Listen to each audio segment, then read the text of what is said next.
Hi, and welcome to the 2021 Economic Depression and Preparation Channel. I'm your host, Tony. Thank you for joining me once again on this weekend edition, February the 7th, 2021. Please be sure to hit that subscribe button and tell your friends, family, and neighbors this is the 100% channel for pure, unadulterated financial news in the United States and beyond.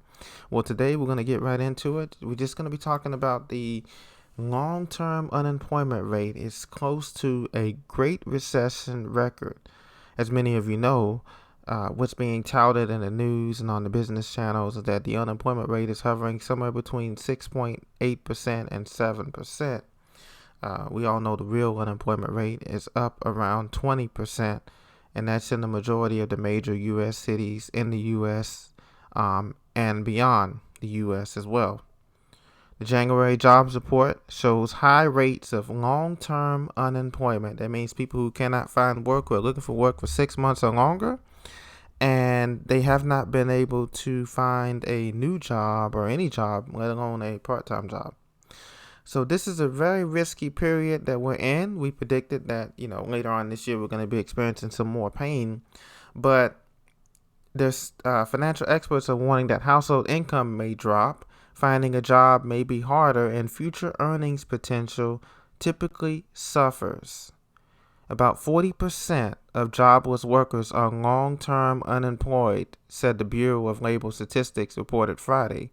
That's nearing the record 46% set following the Great Recession of 2008, I believe they're comparing it to. Long-term unemployment is edging toward a historical peak almost a year into the pandemic-fueled downturn. As a matter of fact, next month, March the 11th, will mark 1 year of this health crisis.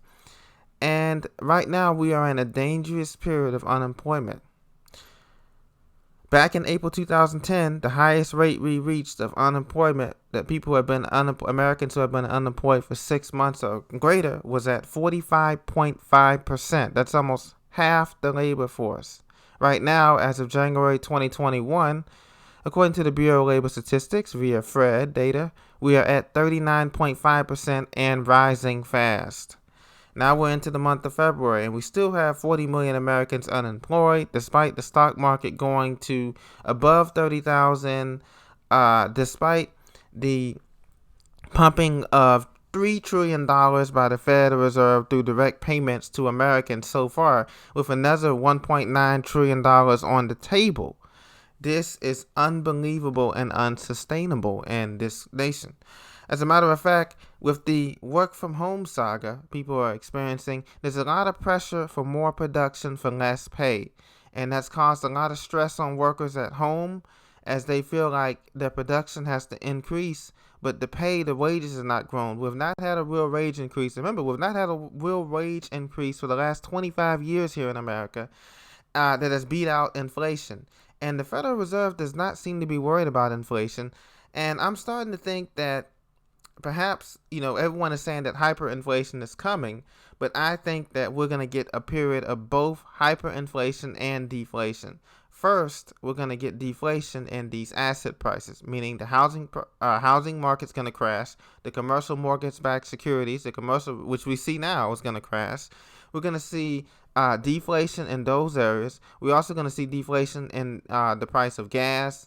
We're going to see hyperinflation in our needed supplies, unfortunately, and that means food, water, medicine, security items, and possibly hyperinflation, of course, and some of the transportation needs as the country switches over to a more digital economy. And that's the whole thing.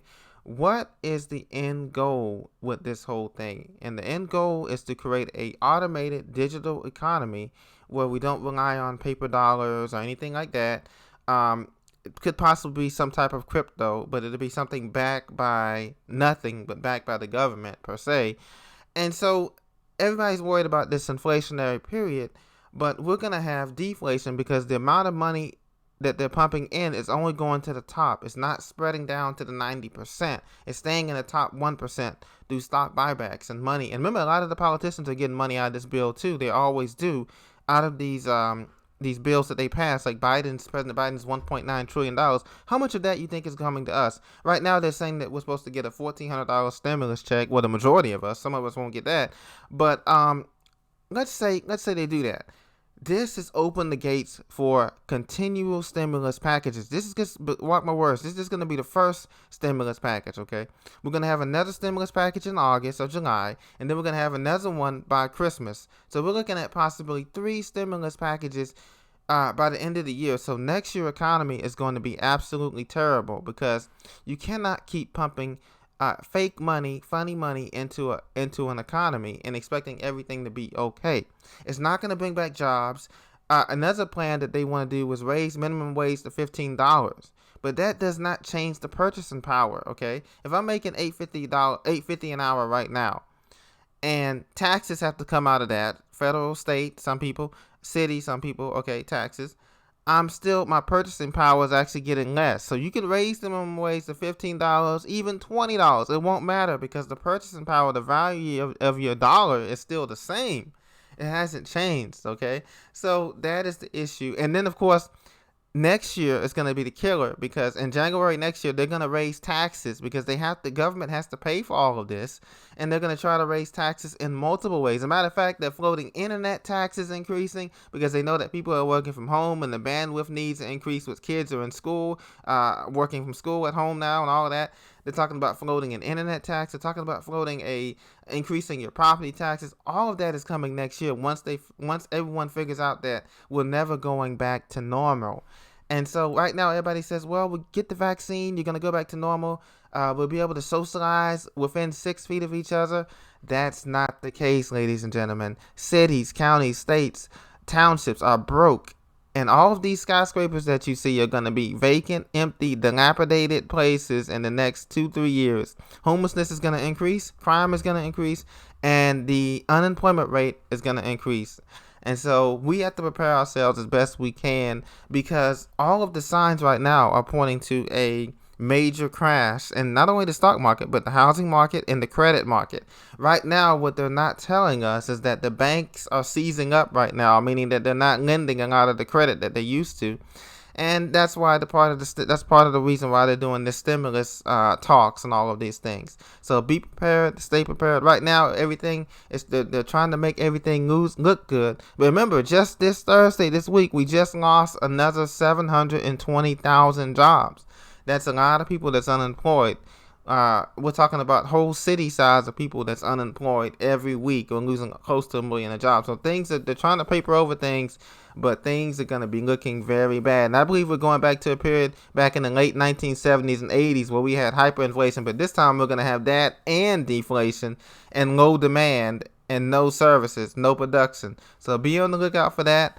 And just be safe and just prepare the best you can. And I'll definitely look forward to talking to you again very soon here shortly as we kick off this week, the next new week. Take care.